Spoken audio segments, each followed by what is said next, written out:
Each day is a small lifetime. Live a good life today. This is a quote by James Clear. And the beginning part of this quote, that's the part that gets me.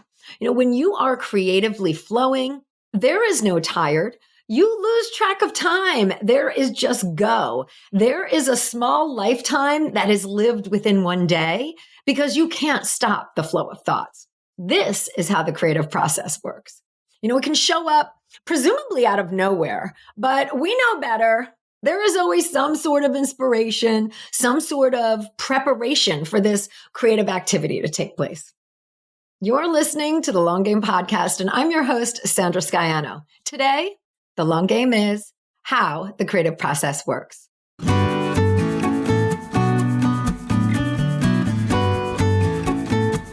In a world where everyone is doing, it's easy to get lost in a sea of comparison, secret tricks, and promises of overnight success. The long game? That's my approach to business. You gotta show up, you gotta do the work, and there are no quick fixes for long-term success. It takes creativity, it takes strategy, and it takes listening to the voice inside you. I'm a web designer, digital strategist, and energetic thinker, bringing you real-world business building experiences, conversations with creators who are out there doing it now, and ideas to spark the energy in your own business. And along the way, we're going to have a little bit of fun as well. So thanks for being here, and let's get to today's episode. I was in bed the other night doing my news reading scroll, and I dozed off for what could have been about a half an hour. And then I woke back up with the clearest idea that came to me. And my thoughts, they just clicked. I grabbed my iPad from my bedside table and I started writing. And I just kept going. Even after I had resolved to put the iPad down and turn it off, as my husband says, so I could go to sleep, I picked up another device and I typed on that. There was an audible tick, tick, tick, tick, tick of the keyboard, even though it was a gym morning the next day. I was wide awake though, and a flurry with ideas. I was making connections in my work. The creative process, it can feel like a mystery to us. Sometimes you are staring at a blank page at nothing, right? You got nothing. Other times you are showering and repeating the brilliant thing you said over and over to yourself so that you don't forget it by the time you get out and get a towel. There are, though, some distinct stages, 5 to be exact, to the creative process. And these have been outlined way back in the 1926 book, The Art of Thought by Graham Wallas. These have become the standard map of the creative process, and they are referenced in many industries. And that's because the creative process is part of writing. It's part of mathematics. It's part of science. And of course, it is part of visual art. The creative process is about problem solving. And so it naturally crosses so many industries and so many genres. And what's cool is that many of us are hitting all or some of these stages unknowingly in our own business problem solving or creative development. So today I'm going to run through the stages with you. And let's start with stage 1. So stage 1 is named preparation. So this is where you get started. This is the collection of ideas, brainstorming, getting inspiration. As business owners, this could mean taking note of what's already out there, right? Noting how your idea differs and adding to it. No matter what in the creative process, you have to identify the problem that you want to solve, and then you can start plotting out your ideas. So stage 1 is taking the first step. And in my story, I had written a talk. I had spent time brainstorming all of these ideas and stories that I wanted to share in this talk. And my mind had not only prepared, but I actually wrote out a whole 15-minute talk. And after working to revise and reread it, I was like, okay, this is good, but it's not what I'm here to do, right? I knew this topic wasn't the one. And as my good friend and talk mentor, April Adams-Pertwee says, we have a lot of talks within us. So I had this gut feeling, and if it is one thing that I've learned in my 50 years, it's that our gut will guide you in the creative process. So I sat with it, which leads right into stage 2 of the creative process, incubation. And this is where you take a break Like you get outside of thinking directly about the process or the problem. You can work on another project or another aspect of your business. You can go play. You can go for a walk. You can actually go for many walks because there is no time frame on the stage of this creative process. There are artists and thinkers who have been stuck for months or years. This time lets your subconscious mind mull it over, mull over what you are trying to say or do. And it's a powerful force, that subconscious mind, and it works without active thinking. So in writing my talk, I thought about this first topic and what it was going to be for about 4 months. I had the idea and I was working on bringing that story to life in my own way. But when I sat with it, I had the revelation in about a week. And I also want to preface this by saying, I have had a lot of motion with my ideas at this time.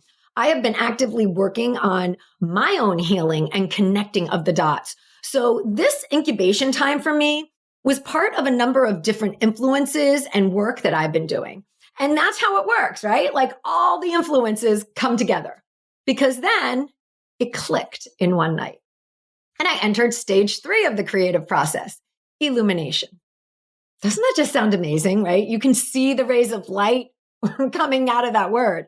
I literally gave myself the chills while I was writing this.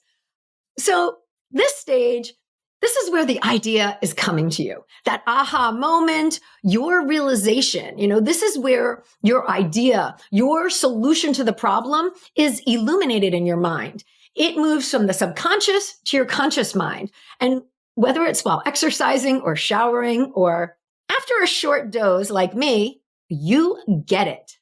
You are now enlightened, which, it sounds so dramatic, but really, don't we all feel amazing when we get it, right? We feel high, and we can feel it in our gut that we have the right idea. So next is stage 4 of the creative process, evaluation. Is this new idea, this amazing feeling of enlightenment, the right idea to move forward with? In the evaluation stage, you do a little research, you bounce the idea around.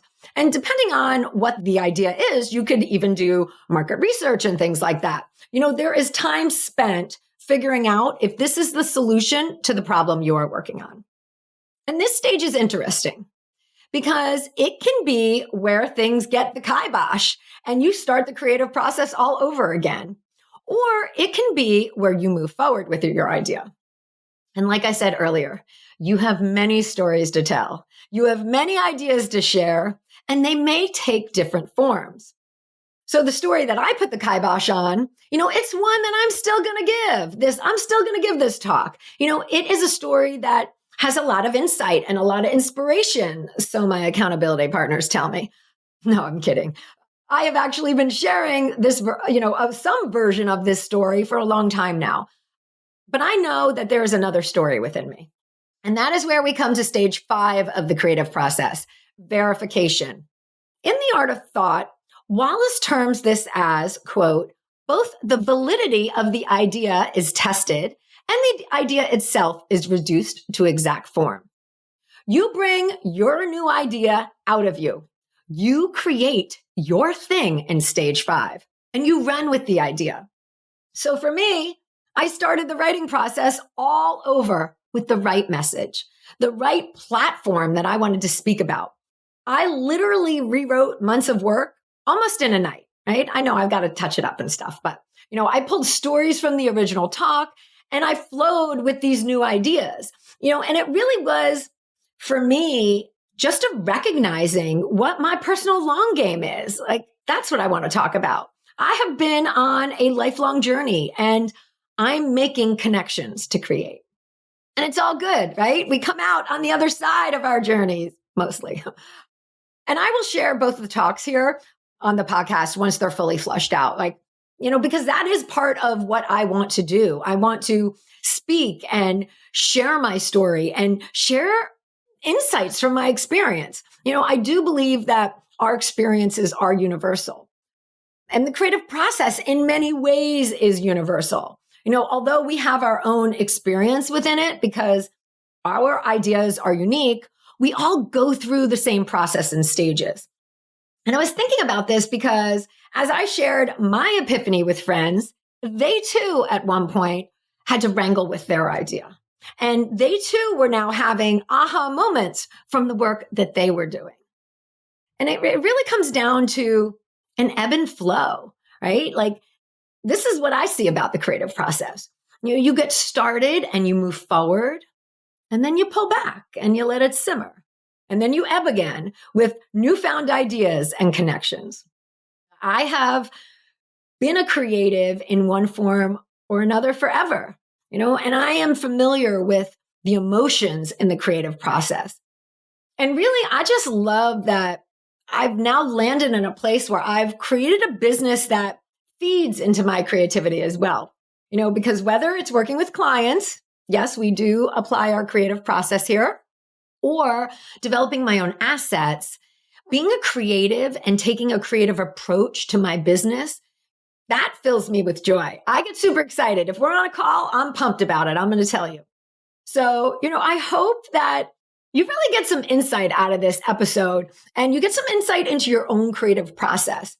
That weird thing that you do, those emotions that you have, that is all part of your own visionary ecosystem, right? And it's totally unique to you and universal at the same time. So I'd love to hear about your creative process. Let me know what you have found to work for you. You can DM me on social or respond to one of my weekly emails. Let me know your thoughts.